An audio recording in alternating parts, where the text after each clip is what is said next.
On se trouve dans un parking souterrain avec Liat Lerner.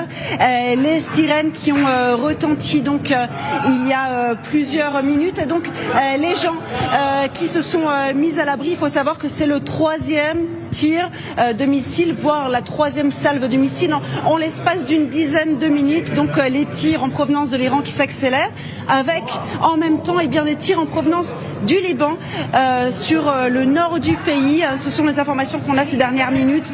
Donc un rythme soutenu de tirs. On a entendu des explosions en loin il y a quelques minutes, mais pas des explosions comparables à celles d'hier quand il y a eu des impacts directs à Tel Aviv ou dans le centre. Oui, justement, impact direct, Bethsabée, à Bnei Brak.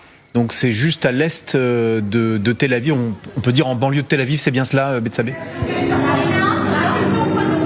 Oui, effectivement, ça s'est passé hier soir. Il y a eu un impact d'un missile à sous-munitions et il y a tout le 3e et le 4e étage d'un vieil immeuble qui se sont écroulés en fait. Il y a des personnes qui sont restées coincées, qui ont finalement pu être secourues dans les heures qui ont suivi. Il y a pas mal de blessés à cause du souffle de l'explosion des débris. On a constaté avec Liat un peu plus tôt les dégâts. Il y a énormément de dégâts par terre et vous voyez en plus des jouets d'enfants, des vélos.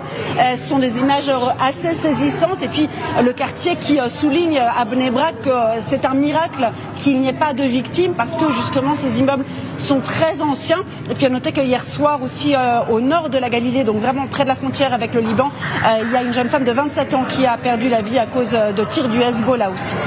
Bethsabée Salem et Liat Lerner, nos correspondantes en Israël, merci à toutes.